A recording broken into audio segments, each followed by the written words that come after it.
ሰላም የተወደዳችሁ የእግዚአብሔር ቤተሰቦች እንደምን አላችሁ? ቤኒ ነኝ።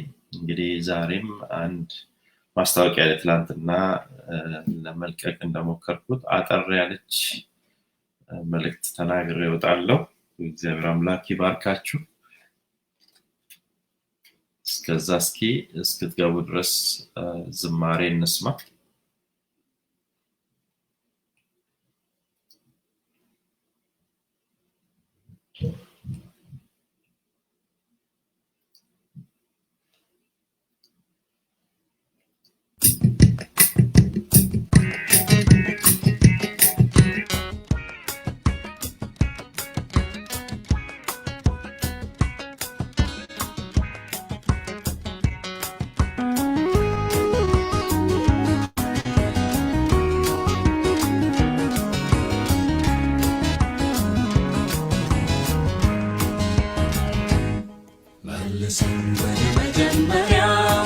መልሰኝ ወደ ቀድሞ ሕይወቴ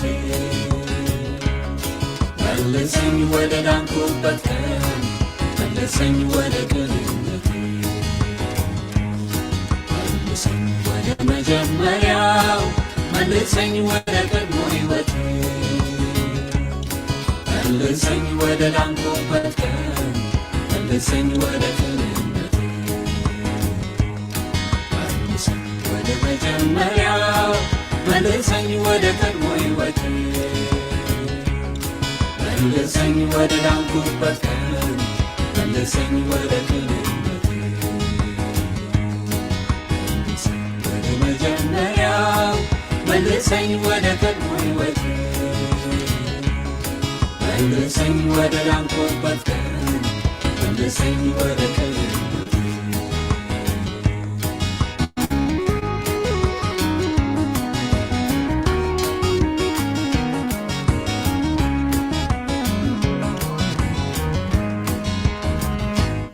ለሚመታኝ ያለ ምክንያት ስባርከው ያለ መሳሳት ቀኝ ለሚመታኝ ግራዬ እንዲገርፈኝ ስሰጥ አካሌን ግን አሁን እንኳን እንዲህ ላደርግ የተናገረኝንም አልቅ ያ የዋህነት ጠፍቶብኝ ግልፍ ግልፍ ነው የሚያደርገኝ እንጂ ኧረ ይሄ እኮ ጤናማ አይደል። አካሄዴን አርመው ጌታ ጉዞዬ እንዳይጎደል መልሰኝ ወደ መጀመሪያው መልሰኝ ወደ ቀድሞ ሕይወቴ መልሰኝ ወደ ዳንኩበት ቀን መልሰኝ ወደ ቅንነቴ መልሰኝ ወደ መጀመሪያው መልሰኝ ወደ ቀድሞ ሕይወቴ መልሰኝ ወደ ዳንኩበት ቀን መልሰኝ ወደ ቅንነቴ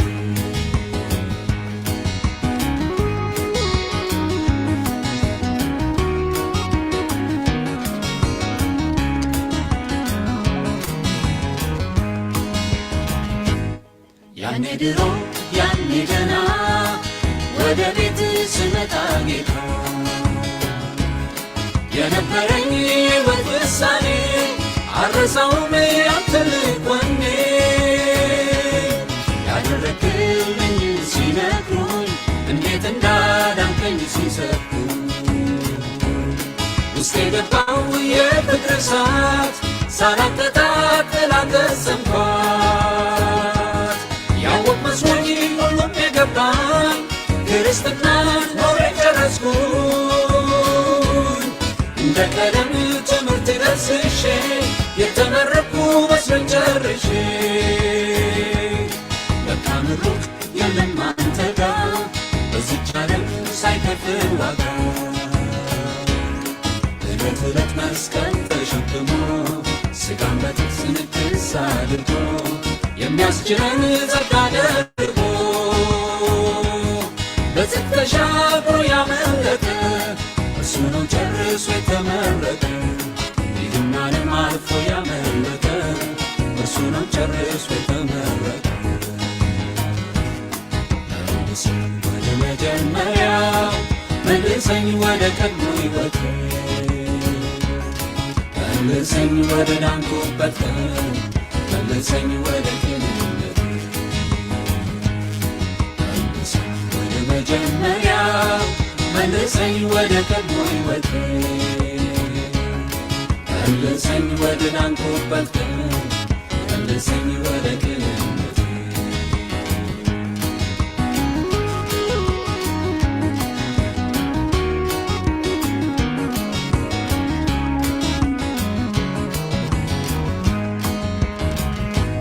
ያኔ ድሮ ኃጢአት ማለት ለኔ ኃጢአት ነው ሌላ ትርጉም የለው ያኔ ድሮ ዝሙት ማለት ለኔ ዝሙት ነው ሌላ ትርጉም የለው ያኔ ድሮ ዘፈን ማለት ለኔ ዘፈን ነው ሌላ ትርጉም የለው ያኔ ድሮ ውሸት ማለት ለኔ ውሸት ነው ሌላ ትርጉም የለው አላመቻመችም ጥቅስ አላበዛለት እንደዛው እንዳለ እንደተጻፈለት ነበር የማምንበት ዛሬ ግን ስደምር አንዳንዴ ስቀንስ ለራሴ እንዲመቸኝ ስሰርስ ስደንስ ማድረግ አልቻልኩ እንጂ ለኔ እንደሚስማማ ሌላ መጽሐፍ ቅዱስ ባሳትም አልጠራ አቤት ውድቀት አቤት ውድቀት አውጣኝ በምሕረት ልዳን ባንተ እውቀት አቤት ውድቀት አቤት ውድቀት አውጣኝ በምሕረት ልዳን ባንተ እውቀት መልሰኝ ወደ መጀመሪያው መልሰኝ ወደ ቀድሞ ሕይወቴ መልሰኝ ወደ ዳንኩበት መልሰኝ ወደ ቅንነቴ መልሰኝ ወደ መጀመሪያው መልሰኝ ወደ ቀድሞ ሕይወቴ መልሰኝ ወደ ዳንኩበት መልሰኝ ወደ ቅንነቴ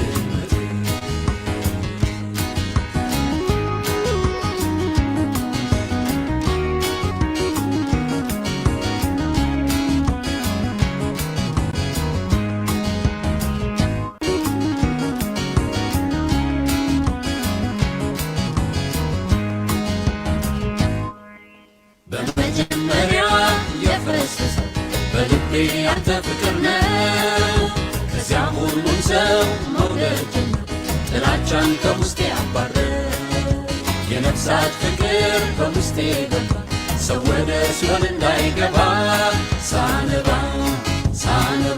ምሽቶ እስኪነጋ ሳነባ ትዝ ይለኛል ሳነባ ምሽቶ እስኪነጋ ተቀጣጥሎ የወንጌል እሳት ታረግጬ ጥያት ቢሰድቡኝ ቢንቁኝ ግድ የለኝ ውስጤ ገባ እውነት አያስችለን የሚጠሉኝን ስወዳቸው ያባረሩኝም ናፍቄያቸው ተመልሼ ሄድኩኝ ቤታቸው ወንጌሉን ልነግራቸው አይቅንነት የዋህነት ዛሬስ ቢኖረኝ ምን አለበት የቆሙ መስሎኝ ለካ ወድቄያለሁ እርዳታ አይቅንነት የዋህነት ዛሬስ ቢኖረኝ ምን አለበት የቆሙ መስሎኝ ለካ ወድቄያለሁ ያንተ እርዳታ መልሰኝ ወደ መጀመሪያው መልሰኝ ወደ ቀድሞ ሕይወቴ መልሰኝ ወደ ዳንኩበት መልሰኝ ወደ ቅንነቴ መጀመሪያው መልሰኝ ወደ ቀድሞ ሕይወቴ መልሰኝ ወደ ዳንኩበት መልሰኝ ወደ ቅንነቴ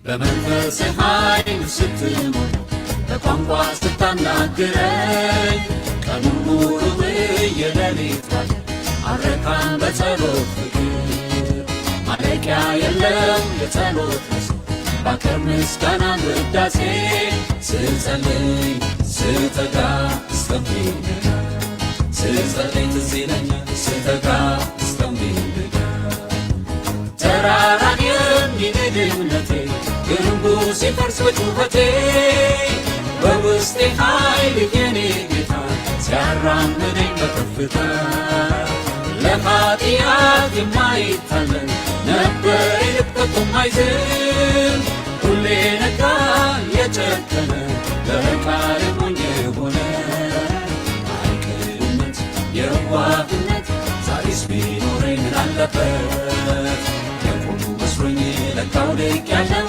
ያንተ እርዳታ እሻለሁ አይቅርነት የዋህነት ዛሬስ ቢኖረኝ ምን አለበት የቆሙ መስሎኝ ለካው ልቅ ያለው ያንተ እርዳታ እሻለሁ ወደ መጀመሪያው መልሰኝ ወደ ቀድሞ ሕይወቴ መልሰኝ ወደ ዳንኩበት ቀን መልሰኝ ወደ ቅንነቴ መልሰኝ ወደ መጀመሪያው መልሰኝ ወደ ቀድሞ ሕይወቴ መልሰኝ ወደ ዳንኩበት ቀን መልሰኝ ወደ ቅንነቴ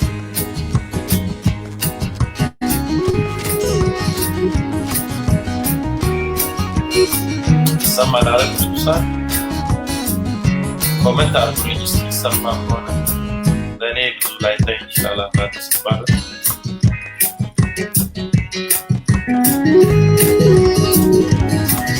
መልእክታችሁ ሰው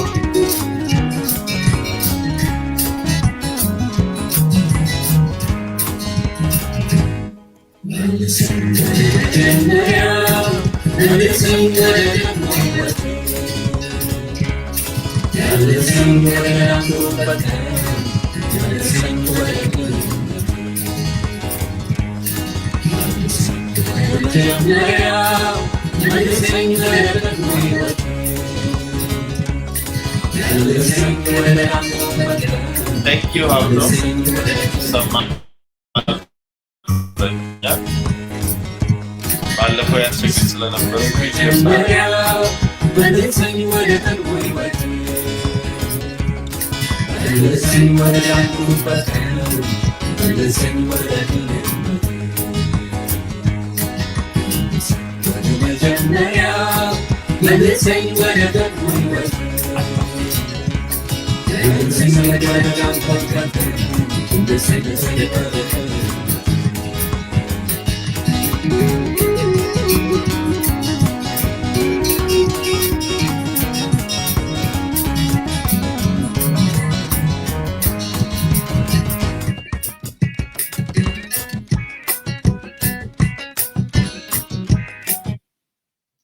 እግዚአብሔር ባርካቸው እነዚህ ባልና ሚስቶች ጌታ ያውቃልና ጉታይት እግዚአብሔር ባርካችሁ። እንግዲህ ዛሬ የምንነጋገረው አንዳንድ ሐሳቦች አሉ። እንግዲህ ሰዎች እየገባችሁ ነው ብዬ አስባለሁ። ሁሉም ሰው ሊጠነቀቅና ሊያውቅ የሚገባው ነገር አለ። አሁን የመጨረሻው ዘመን ምልክቶች ታይተዋል። በእርግጥም እና ኮሮና ስለመጣም ሳይሆን ከዛም በፊት የታዩ ምልክቶች ብዙ የእግዚአብሔር ሰዎች ምልክቱ ታይቷል። የሰባተኛው መለከት ብቻ ነው ያልተነፋው እንጂ ወደ 6 የሚሆኑ የእግዚአብሔር ቃል አዋቂዎች ሲተነትኑ እንደደረሰና የመጨረሻው ዘመን ላይ እንዳለን ነው የሚናገሩት። እና አሁን ደግሞ ይሆናል ተብሎ ያልታሰበ በዚህ ዘመን ይሆናል ተብሎ በእኛ እድሜ በተለይ ፈጥኖ ይሆናል ተብሎ ያልታሰበ ሰባኪዎች የሚናገሩበት ይሄ የቢስት ወይም የማይክሮቺፑ በሰውነታችን ላይ የሚቀበረው ነገር አነጋጋሪ ሆኖ ነው ያለው በአሁን ሰዓት። እና እንደዚህ ፈጥኖ በዚህ ዘመን ይመጣል ተብሎ አልታሰበም፣ ግን ሆነ። አሜሪካን ውስጥ ትልቅ ውይይት እየተደረገበት ነው። እንግዲህ በዚህም ዙሪያ ክርስቲያኖች ተቋማቸውን እያሰሙ ነው። እናንተም ተባብራችሁ ለዓለም ሁሉ ይሰማልን ብለው ባለፈው ሳምንት አቅርቤው ነበር ይሄንን ነገር። የሶስቱ ሰዎች የተነጋገሩት እነዛ ሰዎች ቀላል አይደሉም። በተለይ አንደኛው እስከ ኮንግረስ እስከ ላይ ቤተ መንግስት ተጠርተው በአማካሪነት የሚያማክሩ ናቸውና በቅርብ የሚያውቁትን ምስጢር ነው አውጥተው የተናገሩት። ማይክሮቺፕስ ተቀብሮ እንዴት ከሞባይል ፎናችን ጋር አገናኝተውት እኛን ለመቆጣጠር እንደሚጠቀሙበትና አሁን ደግሞ ይሄኛው ኮሮና በሽታ በጣም እንድንፈራውና በአይምሮአችን ላይ ከባድ አድርገው ስለውት በዚህ አስጨናቂ ዘመን ላይ እቺን ማይክሮቺፕሷን ለመቅበር የተጠቀሙበት አጋጣሚዎች ብቅ ብለዋል። ማንም ሰው ክትባቱን ሲወስድ ክትባቱ የመከላከል አቅም አለው። አሜሪካን የሰራቸው የሚባለው የመከላከል አቅም አለው እና ክትባቱን ስንሰጠው ግን መጀመሪያ ቺፕሱን ቀብረንበት ነው ክትባቱን የምንሰጠው የሚል እቅድ መጀመሪያ በሽታው ከመሰራጨቱን በፊት የነበራቸውን እቅድ አውጥተው እንደተነጋገሩበት ባለፈው አሰምቻለሁ። ግን ድምፁ ጥሩ አልነበረም። ቢኒዬ ደግመህ አሰማን ይሄንን ነገር ጠቃሚ ነው ብላችሁኛል። ደግሜ አሰማዋለሁ። ምናልባት አባያናስም አለ ዓርብ ዕለት ደግመን እናሰማዋለን እና እሱም ተጨማሪ ሐሳቦችን ይሰጣል ከዚህ ከዘመኑ ፍጻሜ አካባቢ ከሚነሱ ነገሮች ጋር ማለት ነው። እኛ እንግዲህ አውሬው ቀንዱን እንደዚህ አድርጎ ይመጣል ነው የምናስበው። እንደሱ አይደለም። አውሬው ማለት አሁን በሲስተም ውስጥ የሚገለጠው ወይም ሰውን እንዳይገዛ እንዳይለውጥ በኃይል አድርጎ ይዞት ካስጨነቀው በኋላ ቺፕሱን ቀብሮበት ከዛ በኋላ ማንንም ሰው አይዲ ይዛል ወይም ዲጂታል አይዲ እንዳለው ቢልጌት እሱን ይዞ በዛ አይነት መልኩ እንዲንቀሳቀስ ያ ደግሞ ኦቨር ኮንትሮል ማንንም መቆጣጠር እንዲችሉ ኃይል አለው ማለት ነው። ስለዚህ ክርስቲያኖች ደግሞ የዚህ ነገር ተቃዋሚዎች ነን ብለው ነው የወጡት። እኛም ደግሞ ከነዚህ የእግዚአብሔር ሰዎች ጋር አብረን ይሄንን ተቃውሞ እናሰማለን። እኔ ዛሬ ማሰማችሁ ደግሞ ለየት ይላል። ከዛሬ ከ5 ዓመት ወይም ከ6 ዓመት በፊት ነው እነዚህ ሰዎች የተነጋገሩት በዚህ ሐሳብ ማለት ነው። እነሱ የተነጋገሩትን ሐሳብ እያሰማዋችሁ በአማርኛ ትራንስሌት ለማድረግ ሞክራለሁ። ምንድነው ኦቨር ኮንትሮሉን ይሄ የመቆጣጠሩን ዓለምን በአንድ የመግዛቱን ሐሳብ ነድፈው ሲንቀሳቀሱ አብሯቸው ይሰራ የነበረ የናሽናል ሴኩሪቲ ጀነራል ማናጀሩ ክርስቲያን ነው ይመስለኛል እና እሱ ይሄንን ነገር ተቃውሞ ጥሏቸው እንደወጣ ከዛ በኋላ ክርስቲያኖች ቻናል ላይ ጋብዘውት ኢንተርቪው አድርገውታልና ይሄንን ሐሳብ ማይቀበሉ አሉ። ይሄንን ሐሳብ የማይቀበሉ ክርስቲያኖች በቆራጥነት የፈለገ ብሎ ህይወታቸው ዋጋ ከፍለው ነገ ይሄ ክፉ ነገር መጥቶ እንዳንጠየቅ ህዝቡን እናንቀው ብለው በትልቅ ሚዲያ ላይ ወጥተው የሚናገሩ ጀግኖች ክርስቲያኖች አሉ። አሜሪካን በተለይ በጣም ጀግኖች አክቲቪስቶች አሉ ህይወታቸው ምክንያቱም አንደር ኮንትሮል ናቸው። ናሳ ያገኛቸዋል ወይም ሰላዮች ያገኛቸዋል ኤፍቢአይ በሉት ምንም በኋላ መጥቶ ሊገላቸው ይችላል። ግን ያንን መስዋዕት ሆነው ነው እየወጡ እየተናገሩ ያሉት።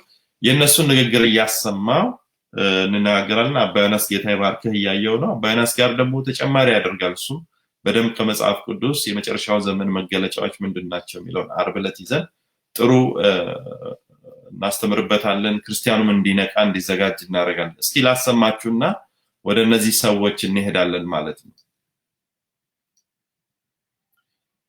ኦኬ እግዚአብሔር ይመስገን። እንግዲህ እየሰማን እንሄዳለን። ሼር ላድርገው ስክሪኑን። ኦኬ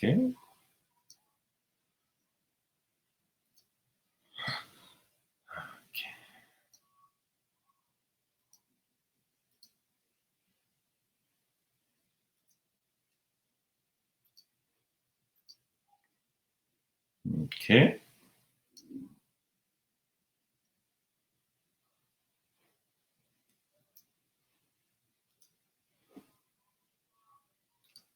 ኦኬ እስቲ እየሰማችሁ እንግዲህ እንናገራለን። እኚህ ሰው ታላቅ የእግዚአብሔር ሰው ናቸው። ትልቅ የሚዲያ ሾው አላቸው። የቴሌቪዥን ሾው በአሜሪካን ያሉ ክርስቲያኖች እዛ ላይ ነው ወንድማችንን ጋብዘውት ኢንተርቪው ያደረጉት ማለት ነው። እስቲ እንስማቸው። Listen, it's shocking. It's written about in the book of Revelation. Could it ever happen? The answer is, unfortunately, yes. Total population control. Bill Binney says that's what the National Security Agency wants. He should know. He was technical director of that agency and worked there for more than 30 years. He became one of their top analysts, perhaps the best code breaker in America. before he resigns because of their domestic spying programs. He's with us now from Washington. Bill, thank you so much for being with us. We're glad to see you. Well, thanks for having me, Pat. Look, how big is this apparatus of the NSA? We hear about it, but you know firsthand. እንግዲህ አሁን መግቢያ ላይ እሳቸው እንደተናገሩት በራእይ መጽሐፍ ላይ ተጽፎ ያለው ነገር እንዴት ይሆናል ለምትሉ ያው ሆኖ ነው የምናገኘው ብለው ነው የጀመሩት። ዋናው ሐሳቡ ቶታል ኮንትሮል ኦፍ ፖፑሌሽን ነው እና ይሄ ሰውዬ እንግዲህ ቤልቤኒ ይባላል። ፎርመር ናሳ ቴክኒካል ዳይሬክተር ተጋባዥ ተናጋሪ ሆኖ ነው። he has worked for National Security Agency as a code breaker for more than 30 years. At a recent conference he said their ultimate goal is total population control. እና በዚህ የተነሳ ነው ቶታል ፖፑሌሽኑን ኮንትሮል የማድረግ ሐሳባቸው ነው አሁን ዛሬ እየተነጋገሩበት ያለው። እንግዲህ የሱን ሐሳብ እየሰማችሁ ከዛ እኔ በአማርኛ ትራንስሌት ለማድረግ ሞክራለሁ ማለት ነው። Well, I think there are about 40,000 people working at Fort Meade at NSA headquarters, close to 40,000. And then they have facilities all around the world, plus a number of contractors also associated with them, probably on the order of 100,000, I would think, to 200,000 that work for them directly. So it's a rather large operation. I mean, it's between 10 and 15 billion dollars a year that they spend on it ever since 9/11. So that's quite a bit of money they're investing in it.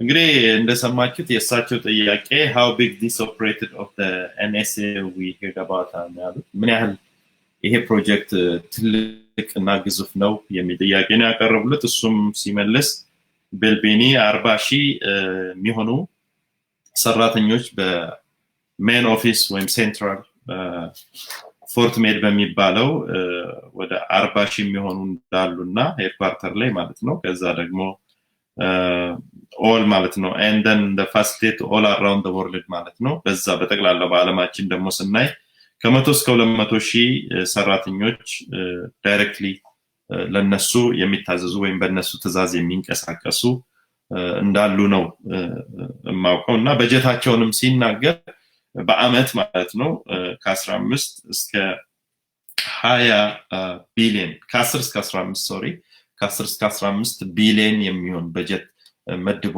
የሚንቀሳቀስ ትልቅ ፕሮጀክት ነው ማለት ነው። ዓለምን አንድ ሊያደርግ የተነሳው ፕሮጀክት ማለት ነው እና እንግዲህ አስቡት ይሄን ያህል በጀት አሜሪካን መድባ እየተንቀሳቀሰች ነው። በርግጥ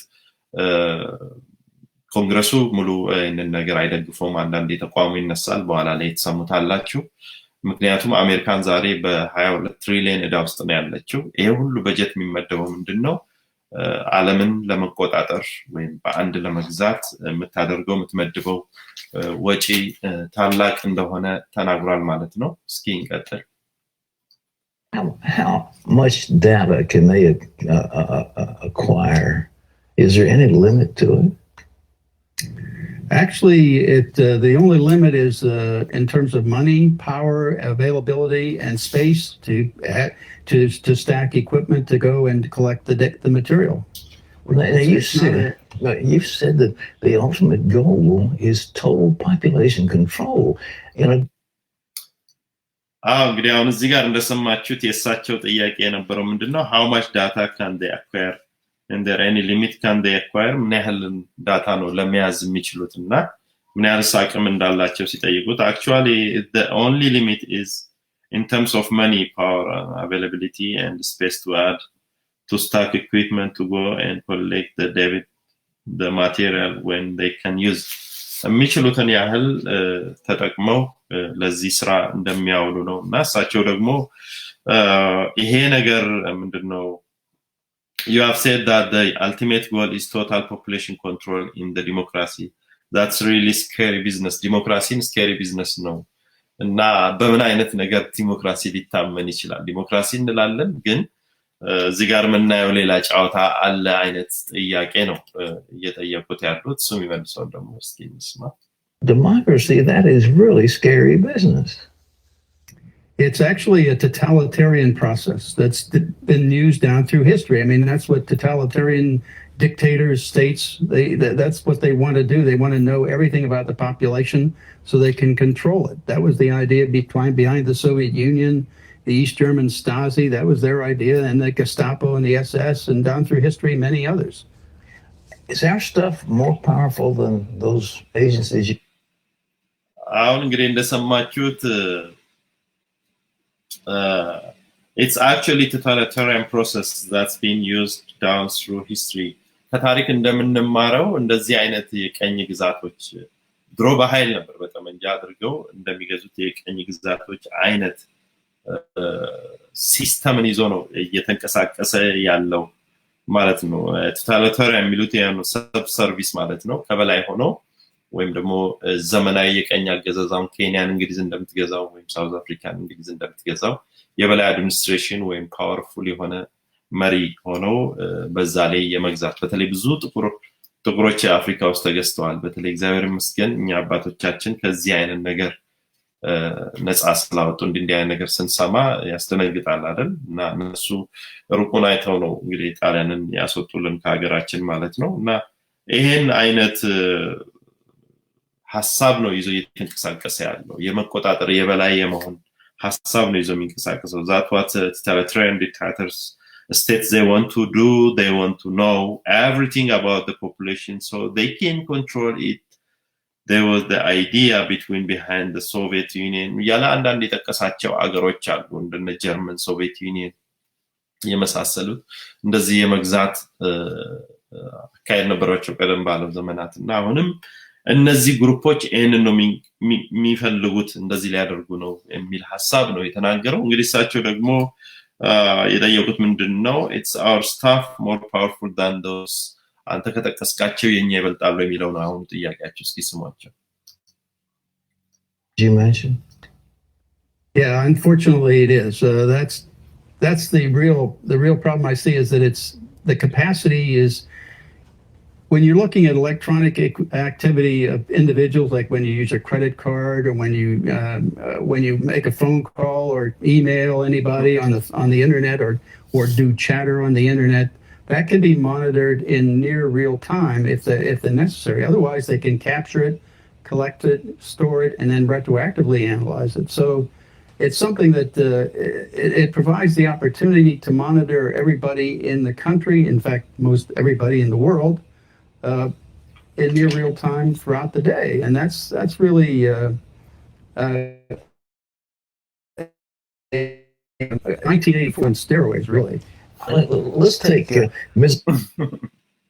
አሁን እንደሰማችሁት እንግዲህ አሜሪካን ከነዚህ ቀደም ከተጠቀሱት የተሻሉበት ዋናው ነገር በዚህ ዘመን የሰለጠነች ስለሆነች ነው። እንግዲህ አሁን እሱ እንደሚለን ከሆነ unfortunately it is that there is real problem I see in that the capacity it's when you are looking at electronic activity ነው ያለው። እነዚህ ኤሌክትሮኒክስ አክቲቪቲዎች በጣም ሰውን ለመቆጣጠር የሚመቹ ሆነው ነው የተገኙት of individual like when you are use credit card down financial institution በመጠቀም ሂስትሪያችን እዛ ላይ ያለ ክሬዲት ካርዳችን ለምሳሌ እኔ የሆነ ቦታ ሄጄ ክሬዲት ካርዴን ብጠቀም እዛ የከፈልኩበት ቦታ ቀጥታ መጥተው ሊይዟችሁ ይችላሉና ክሬዲት ካርድ በመጠቀም ኢሜል በመጠቀም የተለያየ ቻት በመደራረግ የምናደርጋቸው ነገሮች እንደሚደርሱበት in fact most of everybody in the world in real time throughout the day that's really in 1984 on እንደተሆነው በ1984 እንደሆነው አሁንም ሪል ታይም ለኮንትሮል የሚመች ጊዜ ላይ ነው ያለ ነው በዚህ በኤሌክትሮኒክስ ዲቫይሶቻችን አማካኝነት ማለት ነውና ብዙ ጊዜ እዚህ ሀገር ስልክም ስናወጣ በሙሉ አድራሻችን ተመዝግቦ ነው የምናወጣው ኢንፎርሜሽናችን በሙሉ እንሰጣለን በዛ መሰረት ነው ክሬዲት ካርድም ስናወጣ ሙሉ አድራሻቸው አላቸው ሌሎችም ስንጠቀም በሙሉ አድራሻችን ስለሚያገኙት በቀላል ወይ ማንነቴን ያውቁታል የት መተው እንደሚይዙኝም በእንደዚህ አይነት መሰረት ይቻላቸዋልና ይሄ ቴክኖሎጂው ስላገዛቸው ቀደም ከነበሩት አገዛዞች የአሜሪካኑ የተሻለ ነው የሚለው እንግዲህ ወንድማችን This is Joe Average living in Topeka, Kansas, and she goes to the store and buys something with a credit card. NSA's got that right then? They have electronic data. They'll collect financial transactions. Sure. She calls her friend Myrtle down. ያ አንዲት ሴትዮ የሷን ታሪክ አንስተው ነው እሷም ክሬዲት ካርዷን በከፈለች ታይም ናሳ እንትኖቹን ልኮ ሲያዩቹን ልኮ ቀጥታ እንደተያዘችና ስትጠየቅም ያው ለሆነ ጓደኛዋ ደውላ እንደነገረችው ናሱ ማለት ያው ክሬዲት ካርድ ላይማ ቀላል ነው ኢንፎርሜሽኑ ስላላቸው ለማያዝ ምንም አይቸግራቸውም በዛ መሰረት ሊሆን ይችላል The street, that phone is monitored, that call? Not all of them, but a good many of them are recorded. Certainly, all of the fact that she made that call is recorded and stored, and what we call graft, that is building relationships. That's one of the real problems here.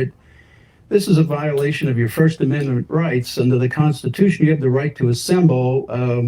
Free assembly, which means that it doesn't say you have the right to free assembly as long as the government knows about it, which is what's happening when the telecommunications companies turn over all their records of phone calls to and from with duration. That tells them everybody you're contacting, your whole social network on the phone.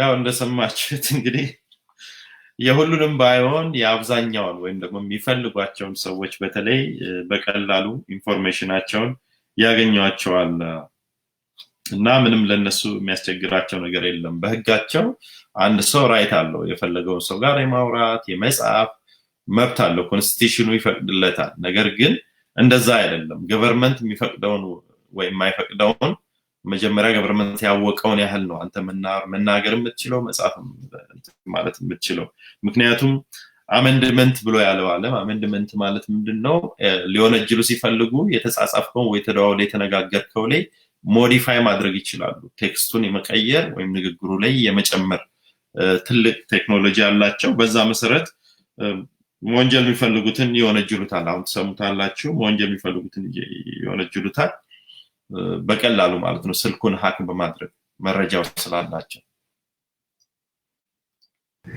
Because it's a simple matter of doing a reverse lookup to see who that is that you're calling. Oh, you quit the agency because you said what they were doing is unconstitutional. That is clearly unconstitutional, but why does the government keep on doing it?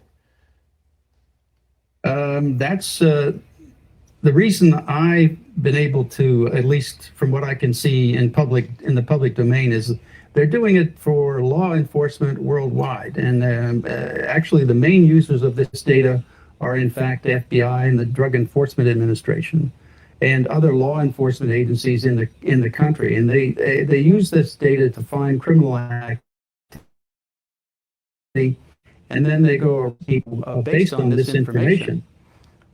And then they have to do a parallel construction, which means they use normal policing techniques that they would be expected to use to find evidence that would justify and show probable cause for an arrest. And they substitute that for the NSA data in the courts. In fact, that's one of the things that happened in challenging that process was one of the lawsuits was Amnesty International versus Clapper. And that made it to the Supreme Court. And the only way they got rid of that was to basically lie to the Supreme Court and say that, well, if anybody had any of this data used against them in the court of law or anything, that the defendants would be told. And that was simply a lie. Nobody has been told to date. All right.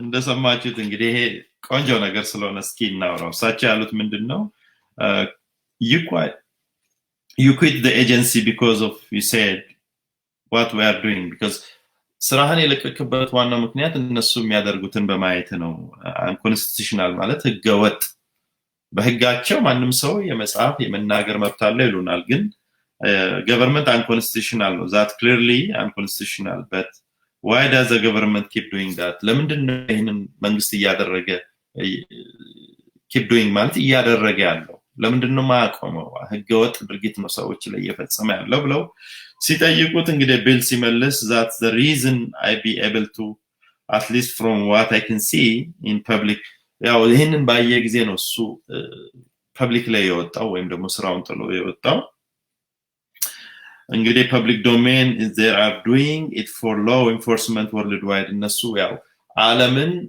law enforcement ማለት ምንድነው የበላይ ህግ ተቆጣጣሪ ሆነን እናስተዳድር የሚል ነው የሚመልሱት መልስ And actually the main user of this data are in fact FBI no in data የሚያንቀሳቅሰው FBI no and the drug enforcement administration ደግሞ የድራግ ኢንፎርስመንት ተዘዋዋሪ ህገወጥ እጾችን የሚቆጣጠሩ ማለት ነው and other law enforcement agencies ሌሎችም law enforcement agencies በየሀገሩ ተቋቁመዋል they can use this data to find criminal activity እና ወንጀለኛውን ክሬት ያደርጉበታል በቃ ታስታውሳላችሁ የተለያዩ አፍሪካ ሀገር መሪዎች ዲክታተር ናቸው ተብለው ወንጀል ክሬት ይደረግባቸውና የራሳቸው ኮርት አላቸው በኋላ ይነግረናል እዛ ፍርድ ቤት ይወስዱታል ከዛ እንዳለው ቀደም በቴክኖሎጂያቸው መሰረት የተጻጻፈውን የተነጋገረውን ኤዲት ያደርጉታል ለዛ ለኮርት ላይ ያቀርቡታል አሁን ሲናገር እንደሰማችሁ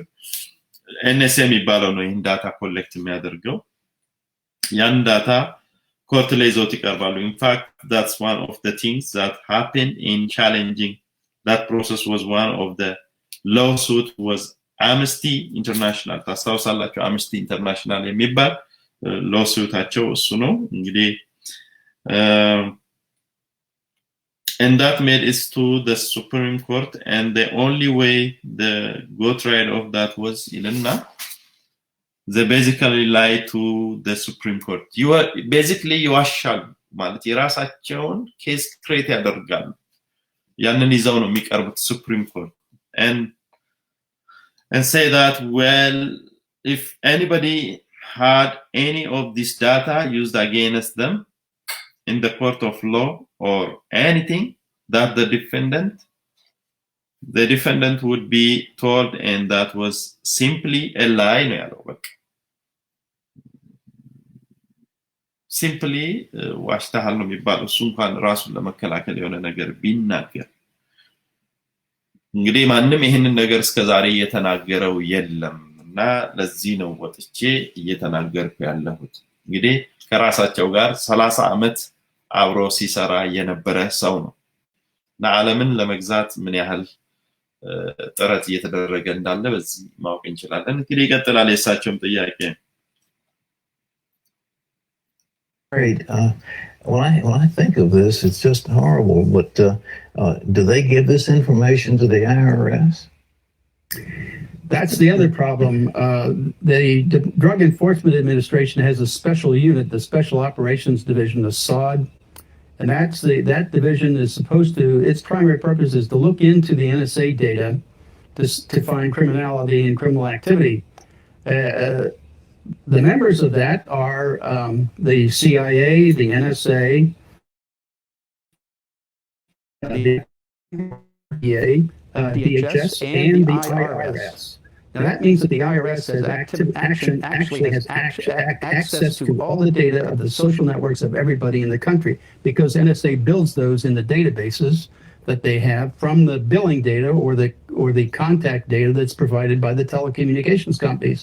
So this, in effect, allows them, if they're interested in stopping anybody getting a 501c3 application in for tax-exempt status for say someone in the Tea Party or the Occupy group or any religious group attempting to get 501c3 or tax-exempt status, they could look into that mapped graphed relationships and see if you're a part of any organization that they perhaps want to stonewall or slow roll and prevent from becoming politically active. And that's what's been going on. They've had access to this data.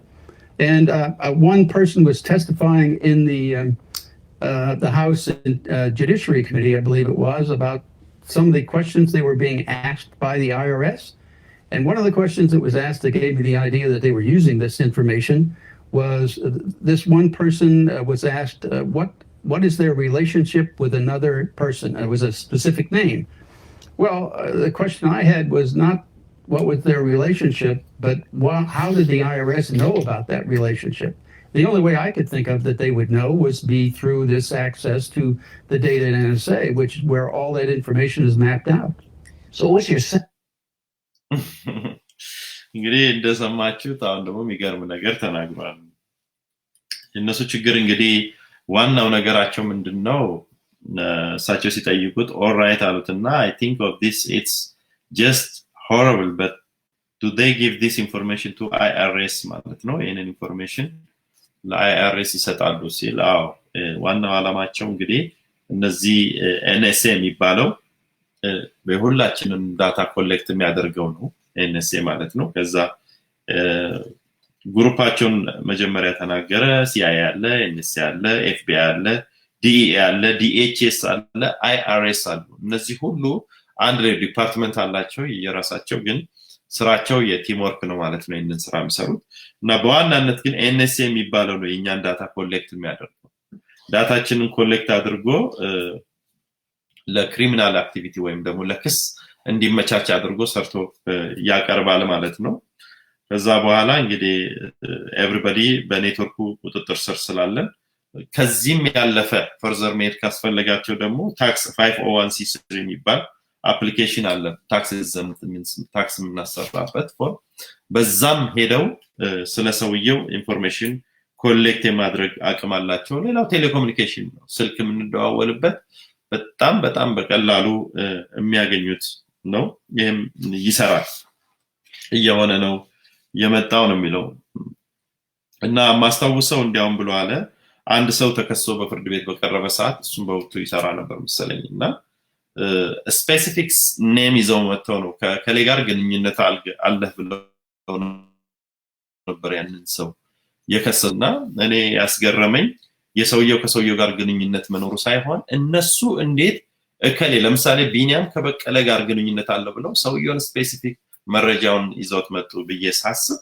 ለካ ነገሩ ምንድነው በኋላ ላይ ተረዳው በዚህ አይነት መረጃ መሰረት ነው የሰዎችን ኢንፎርሜሽን ኮሌክት የሚያደርጉት ነው ያለን ያለው እና በጣም እንግዲህ አስቡት በምን አይነት ቁጥጥር ስር እንዳለን ማለት ነው ያንዳንዱ ሰው በቁጥጥር ነን በራሳችን ኤሌክትሮኒክስ ዲቫይስ ማለት ነው በሞባይላችን በዚህ ሞባይል ፎናችን ማለት ነው እንደገና በኢሜል በመንጠቀመው ኢሜል ኢቭን ታክስ በመናሰራበት ምንም ከነሱ እጅ ምናመልጥበት ነገር ስለሌለ በቃ በሲስተሙ ተይዘናል አሁን ምንድነው አማራጩ እኔ ዛሬ ወጣውበት ዋናው ዓላማው ምንድነው አሁን ከፊታችን የሚመጣው ወይም ነገ ከአባይነስ ጋር ምንነሐገረው ደግሞ ባለፈውም ተናግረው ያለው ግን ድምጹ ስለተቆራረጠ ደጋመልን ስላላችሁ ነው ይሄኛው ግን የከፋ እጃችንን ጠምዝዞ በቃ በዚህ በሽታ አስገድደውን ካልታከም ወይም ደግሞ ካልተከተብ ስርዓት ገባ ወይም ልጆች አይማሩ የሚለው ነገር ይመጣል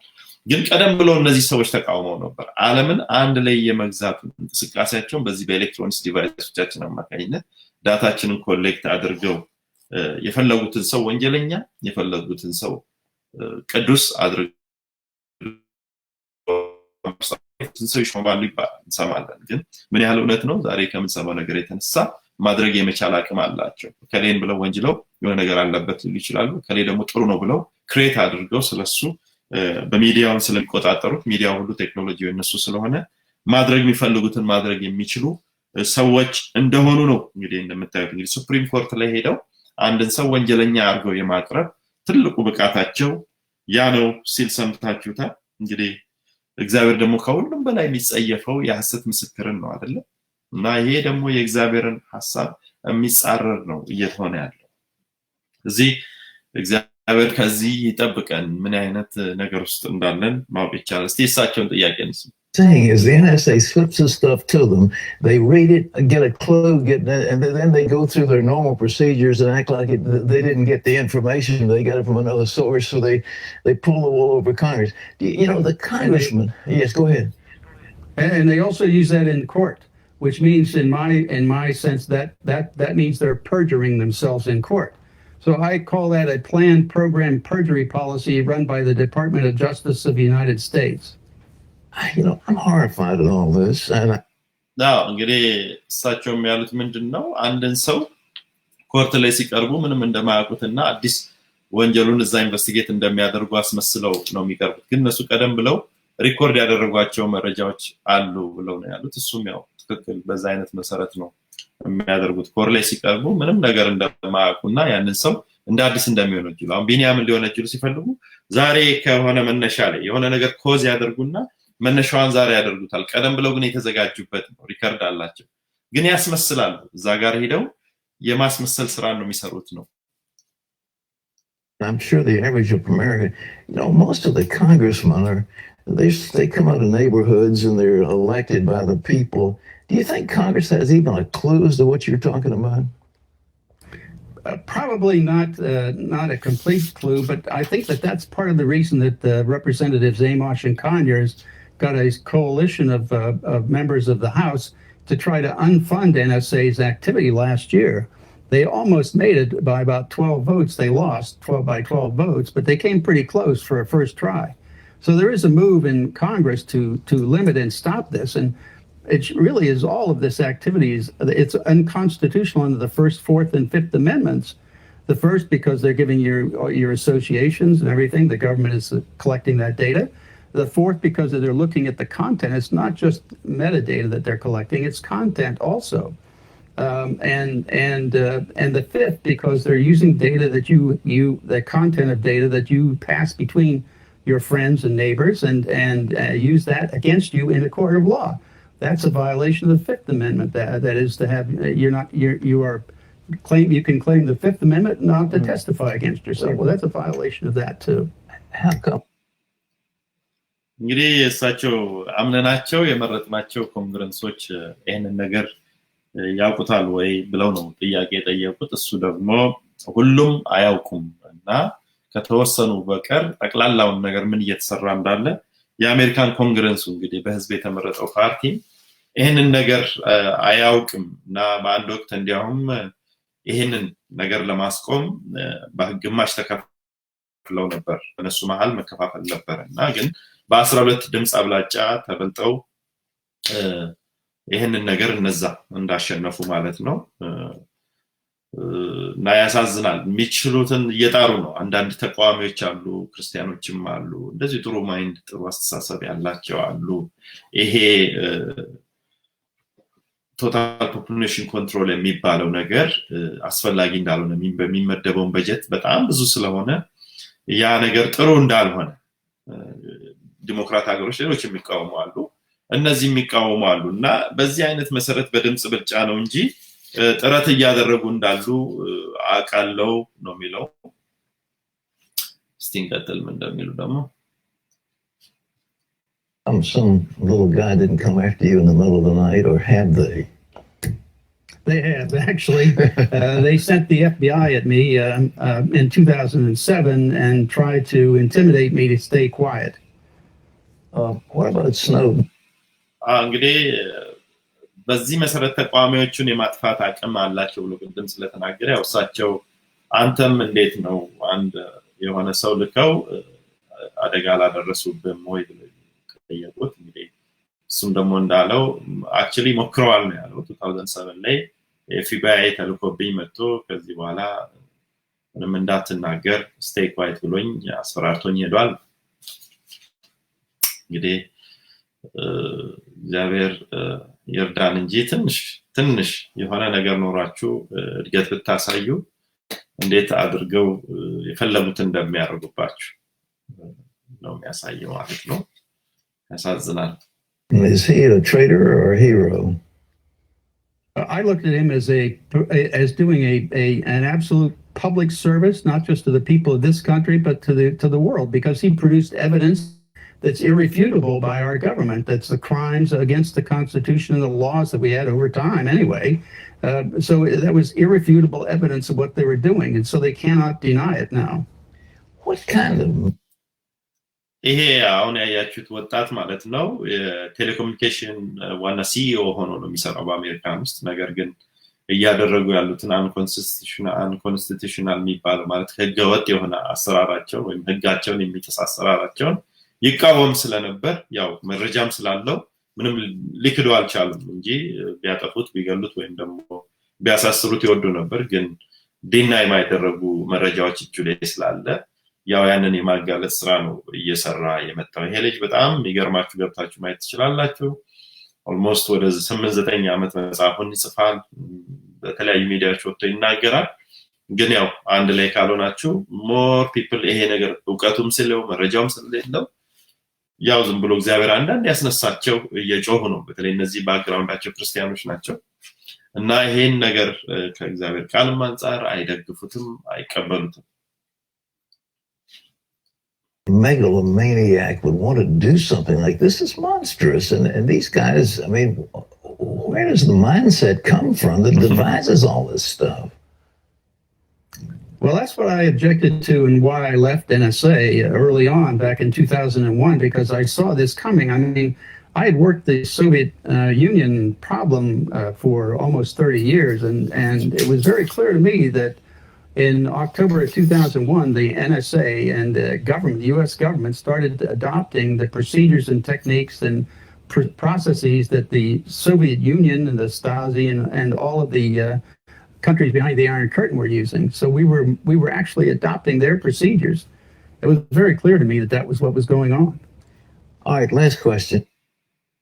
እንግዲህ ያው እሳቸው ሲጠይቁት እንደሰማችሁት ለምንድን ነው ይሄ እንደዚህ አይነት ኢቪል አሰራር ወይም ሞንስተር ሰዎችን አለቃው ነው የመቆጣጠር ሐሳብ ይሄ ማይንድ ሴታቸው ከየት ነው የመጣው? እኛ እንግዲህ አምነናቸው ነው እየመረጥናቸው ያለ ነው ምንም ያህል ህዝብ የመረጣቸው ናቸው ብለን ነው ግን አካሄዳቸውን ስናይ ክፉ ነው የሚል ነው። እሱም ያው እስራኤል ራሱ የለቀቁበት ዋናው ምክንያቱ ይሄንን ሐሳብ ስለሚቃወም ነው ብሎ ነው የዘረዘራቸው እና እንደዚህ አይነት ነገሮች ጋር አልስማማም በማለቴ ነው። ግን በ30 ዓመት የሚያክል እንግዲህ በአገልግሎቱ ሲያገለግል እንደመጣና መልካም ስራ ይሰራ እንደነበር በኋላ ነው እነዚህ ከቅርብ ጊዜ በኋላ የወጡ ነገሮች ናቸው የመጡ ሐሳቦች ናቸው። ምናልባት ከ2000 ጀምሮ ይመስለኛል እነዚህ ነገሮች በአሜሪካን መታየት የጀመሩት የቅርብ ጊዜ ነገሮች ናቸው ማለት ነው። The average person doesn't have a vestige of knowledge of what you're talking about. They just trust their government. What are we going to do as citizens? Well, you see, let me say something about that first. That's really the problem here in this country. You see, from what I see is we have not had a dictator in this country for almost since George III for almost 240 years. So we've been very comfortable over those 240 years, at least, kind of depending on our government to do the right thing. And that's what we've all been accustomed to them doing. That is, we trust them and have trusted them for a long time. And so we don't have that knowledge of what dictators and dictatorial processes are. But if you look at it, the Germans today are the ones who are really upset about this. And the reason they're upset is because they've got living memory of the Stasi and living memory of the SS and Gestapo. So they're very familiar with these techniques and procedures, and that's why they're very upset. To me, I think the only way we can get out of this is to fire everybody in D.C. I think that's the only way to do it. You have to go out and vote. You have to get active. You can't stay quiet and let this happen. You have to stand up and oppose it.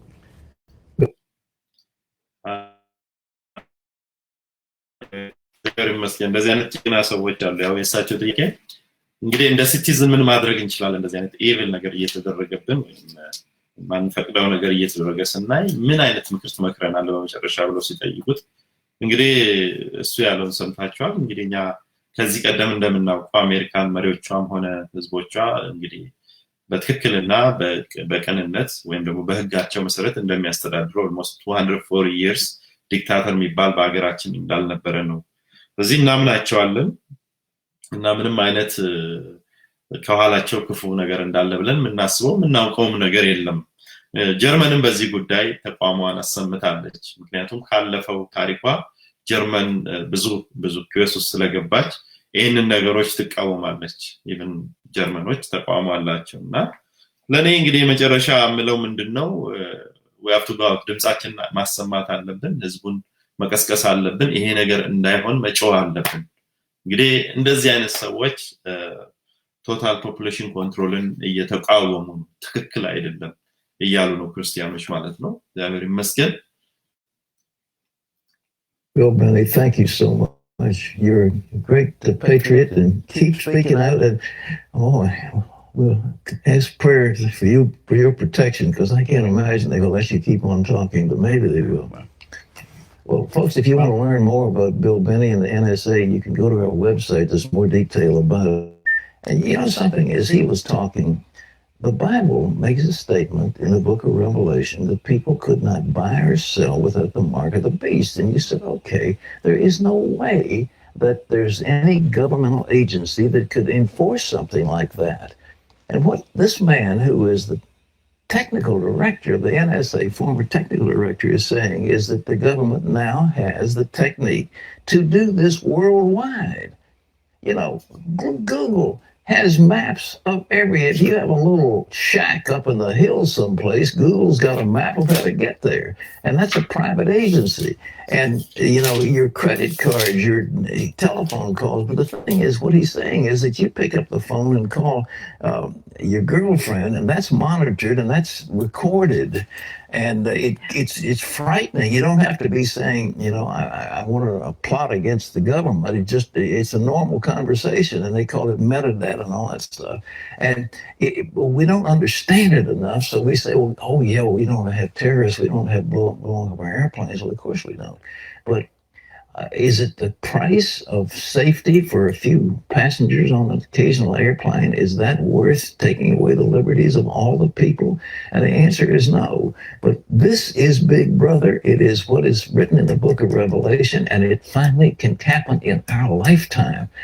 This is scary stuff. Shocking, really. Isn't it? Shocking. I remember reading 1984 and books like The Late Great Planet Earth and thinking that could never happen in our country. People would never buy into that. And here we sit. Well, it's like the old business of the frog in the water. You heat it up slowly, and we're more and more accustomed to it. And every time it comes out and they say, oh, it's okay, it's the USA Patriot Act. It was put in by George Bush. These are good guys. And this is, you got a nice general up there, he's 3-star general, he's got a benign looking face, and you figure he's not going to hurt you, and so he's in charge, and then somebody else.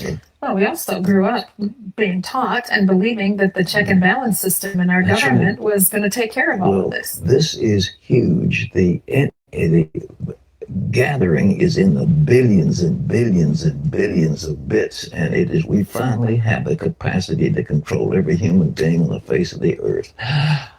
Oh. Clean them up. That's what. Oh my God. እንግዲህ እንደሰማችሁት ነው መጨረሻ ላይ የተናገሩት book of revelation ራእይ መጽሐፍን የጠቀሱት ምዕራፍ 13 እስኪ ላንብበው ከቁጥር 15 ጀምሮ የአውሬው ምስል ሊናገር እንኳን ለአውሬው ምስል የማይሰግዱትን ሁሉ ሊያሰግዳቸው ለአውሬው ምስል ትንፋሽ እንዲሰጠው ተሰጠው ታናናሾች ታላላቆች ባለጠጎችና ደዎችም ጌቶችም ባሪያዎችም ሁሉ በቀኝ እጃቸው ወይም በግንባራቸው ምልክት እንዲቀበሉ የአውሬውንም ስም ወይም የስሙ ቁጥር ያለበትን ምልክት የሌለበትን ማንንም ሊገዛ ወይም ሊሸጥ እንዳይችል ያደርጋል ጥበብ በዚያ አለ አእምሮ ያለው የአውሬው ቁጥር ይቁጠረው ቁጥሩም የሰው ቁጥር ነው ቁጥሩም 666 ነው ይላልና እንግዲህ የአውሬው ሲስተም ምንድነው አሁን ማድረግ የሚችለው መጀመሪያ ዓለሙን የሚገዛበትን ወይም አንድ የሚያደርግበትን ሲስተም ይፈጥራል ማለት ነው እና ይሄንን ሲስተም ሲዘረጉ እነዚህ ሰዎች እንግዲህ ዛሬ 6-7 ዓመት የተነጋገሩትን ነው አሁን ዛሬ ያሰማዋችሁ ደግሞ የዛሬ ማለት ነው ከ3 ቀን ወይም ከሳምንት በፊት የወጣ ቪዲዮ አለ እሱን ደግሞ ከአባዮናስ ጋር ዓርብ ዕለት ይዘነው ቀርባልና ይሄ ምንድነው ስትሉ ዓለምን መጀመሪያ አንድ የማድረግ ሐሳብ አላቸው በአንድ ኮንትሮል ያደርጉናል ማለት ነው ከዛ በኋላ ኮንትሮል ካደረጉን በኋላ ቺፕሱን ይከቱብናል ቺፕሱን ደግሞ ከከተቱብን በኋላ ቺፕሱ ብቻ አይደለም every device ኤሌክትሮኒክ ዲቫይሶች በሙሉ ዳታችንን ስለሚይዙት በቀላሉ ማንነታችንን ያውቁታል ማለት ነው እና ቺፕሱን የሚቃወም ሰው ራሱ እርግጠኛ ነኝ መኖር አይችልም ከነሱ አካባቢ በተለይ ያደጉ ሀገሮች አካባቢ ለምሳሌ ስራ ቦታ ብትሄዱ መስሪያ ቤቱ ያልተከተበ ሰው ዛሬ በኮሮና እንዳስገደዱት ያልተከተበ ሰው መስሪያ ቤት አይገባም ይላቸዋል ትምህርት ቤት ስትሄዱ ደግሞ ልጆቻችሁ ያልተከተቡ ህጻናት መማር የለባቸው ኦኬ እንከተብ ብላችሁ ስትከተቡ ደግሞ ቺፕሱ መቀበር አለበት ቺፕሱ ምንድነው አላማው ዲቫይስ ጋር ኮኔክት ይሆናል ከፎናችሁ ጋር ማለት ነውና የሆነች አፕ አለች እሷን አፕ ትጭናላችሁ everybody ሲተነፍስ ለኛ ሳይረን ይሰጠናልና መተን እንይዘዋለን ይሄ ፈጽሞ ልክ እንደዛ አይደለም እቅዳቸው ይሄው ገና ኮሮና ሳይመጣ በፊት የዛሬ 7 ዓመት እነዚህ ሰዎች የተነጋገራችሁት እንደሰማችሁ ዓለምን የመግዛት ወይም የመቆጣጠር ዋናው ዓላማና ሳቸው መጨረሻ ራእይን የጠቀሱትን ይሄ አውሬው ማንንም ሰው እሱን ያልተቀበለ መግዛትን መሸጥን እንደማይለውጥ ሁሉ እናውቃለን ስለዚህ ይሄንን አካሄድ መንገድ እየጠረግንለት ነው ቅድምም ቢሊ ሲናገር እንደሰማችሁት ለሱ መንገድ ጠራጊዎች ሆነናል ለሚመቸው ነገር እያመቻቸንለት ነው እና ይሄ ደግሞ መሆን የለበትም ይሄ እንዳይሆን ህዝቡን ቀስቅሰው እንውጣ እንጩህ እንናገር እሷ ማለች እንግዲህ ከዚህም በፊት ይሄንን ነገር እንሰማ ነበር ግን ይሆናል ብለን አልጠበቅንም ነበር እንዴት ይሄ ሊሆን ይችላል ዓለምን እንዴት አድርገው ወይም ደግሞ በቺፕሱ እንዴት አድርገው መቆጣጠር ይችላሉ ሚል የራሴ የሆነ ተነበረኝ ግን ነው እየሆነ ነው ብላለች እንግዲህ ቴሮሪስት በሚል ነው እነሱ ስጠይቋቸው ብዙ ቴሮሪስቶች ስላለ እነሱን ለመቆጣጠር እንዲመቸን ይላሉ ኢንፋክት ቴሮሪስት ምናልባት 1% ቴሮሪስት በዓለማችን ቢኖር ነው ነገርም በስነ ቴሮሪስት ዓለምን ሁሉ ለመቆጣጠር እንዲመቸን በሚል ይሄንን ስራ በመስራት ላይ ይገኛሉ እንግዲህ እነሱ እየተቃወሙ ነው እኛም ደግሞ ክርስቲያኖች ራይት አለን በውጭ ሀገር የምንኖር ራይት አለን አሁን ራይታችንን በትክክል የማወቅና የመድፈር ጉዳይ ነው እንጂ ራይት አለን እነሱ ወተን ንጩህ እንዳሉት እኛም ነገ ይሄ ክትባት ወደዚህ እንዳይመጣ ህዝቡን አነሳስተን በቤተክርስቲያንም ተነግሮ መጫው አለበት ይሄን ነገር እኛ እንቀበልም እንደ ክርስቲያን የዲሞክራሲ አገር ከሆነ እውነትም የዲሞክራሲ አገር ከሆነ ያኔ ነው የምናያቸው ማያስገድዱናቸው ወይስ ያስገድዱናል ሚለው ያኔ ነው የምናየው ማለት ነው እና በራይታችን ተጠቅመን ወተን ከዛም በፊት ወተን ማሰማት አለብን እንግዲህ የተለያዩ ዌብሳይቶች እየወጡ ነው ቢልጌትን በተለይ የሚቃወሙ አሜሪካን ያሉ ክርስቲያን አክቲቪስቶች ይሄ ቺፕሱን እኛ እንቀበለው ቫክሲኑ ይሰጣል ለምሳሌ አሁን ቫክሲኑ ኦኬ መልካም ከሆነ ቢልጌት ለሰው ልጅ አስቦ ከሆነ ቫክሲኑ ክትባቱ ማለት ነው ይሰጣል እንወስዳለን ነገር ግን ቫክሲኑን ሲሰጠን ዲጂታል አይዲ ይስጣል ለምሳሌ ሰርቲፊኬት ቢሆን ቢኒያም ተከትበሃል ብሎ እንዲህ አይነት ሰርቲፊኬት ቢሰጠኝ እቀበላለሁ መንግስትንም ላለመጋባት ኦኬ ነገር ቺፕሱን ልቅበርብ ማይክሮቺፕሱን ልቅበርብ ቢለኝ never አላደርገው በፍጹም አላደርገው በፍጹም አገሬ ሄጄ ተሸክሜ በላለው እንጂ በፍጹም ቺፕሱን አላስቀብርም ለሌሎችም ለወንድሞቼም ለቤተሰቦቼም መመክረው ቺፕሱ እንዳይቀበርባችሁ የምትችሉትን ትግል ታገሉ ነው እንግዲህ በኔ በኩል ይሄንን አሰምቻችኋለሁ ደግሞ ቪዲዮ አለ ከስር የዛሬ 4-5 ቀን በፊት ነው ሼር ያደረኩት ሰሙት አሰሙ ንንቃ ነው ዝም ብለንኛ እርስ በርሳችን ነው አይደል ማያን ነገር ምናወራው ግን ሰፋ ያለ ነገር እናስብ እስኪ አሁን ነገ ምንድነው እየመጣ ያለው ኮሮናን አስመልክቶ ምንድነው ያደረጉ ያሉ እነዚህ ሰዎች ሚሊዮን ማወቅ ይሻላልበትና እግዚአብሔር ይረዳናል ልጆቻችን እንዳንነጠቅ እኛም በዚህ ክፉ እንዳንያዝ ማሰብ አለብን ቀደም ብለን እናስብ ሀገር አለን ደስ የሚለውኛ በተለያዮች ሀገር አለን ግን ነጮቹ ሲናገሩ እንደሰማችሁት ባለፈው ያሰማሁት ላይ እኛ ወዴት እንሄድ ነው ያሉት መስመራችንን አልፎን የመጣብን ቢልጌት ወዴት እንሄድ ነው ያሉት እነዚህ ትልቅ ክርስቲያን አባቶች ናቸው ወዴት እንሄድ ሜጃለን እኔና እናንተ በቃ የሆነች ሪዘርቭ አለች ሀገራችን ዋናው ሀገራችን አለች እዚህ ለእንጀራ ለኑሮ ብለን የመጣ ነው እና እግዚአብሔር ይርዳን እንጸልይ ደግሞ እግዚአብሔር አዋጅን መገልበጥ ይችላል በሰከንድ ውስጥ እግዚአብሔር አዋጅን መገልበጥ ይችላል የነሱን ሴራ ማፍረስ ይችላል ያው እንደምታዩት እንግዲህ 30% የዓለማችን ህዝብ ይሞታል የሚል ዜና እየተናገሩ ሰው በአይምሮ ሁሉ ኮሮና በቃ ደጅለ ወጥቶ የሆነ ሰው ባጠገቡ ሲያልፍ ኮሮና የሚያስተላልፍበት መስል የሆነ ቦታ ሄዶ ቃ ሲገዛ ኮሮና ያለበት ይሄ የሚዲያ ስራቸው ምንድነው ሰው ይፈራል በጣም ካስፈራሩት በኋላ ያስገድዱታል ወገኖቼ 5-6 እጥፍ እኮ ሪከቨሪ ይበልጣል ከሟች ቀላል አይደለም ቀላል ነው ያልኳል ግን ሪከቨር ዝም ብሎ እንኳን በመጠጣት ራሱን በመጠበቅ ንጽህናን በመጠበቅ ተመልሶ ቫይረሱ ይወጣባቸው 5-6 እጥፍ አለ ባለማችን ስለዚህ ይሄን ያክል እነሱ ግን አሸብረው ቺፕሱን ሊቀብሩብን ሲመጡ ነው ማለት ያለብን መንቃት ነው ያለብን አለበለዛ እመኑኝ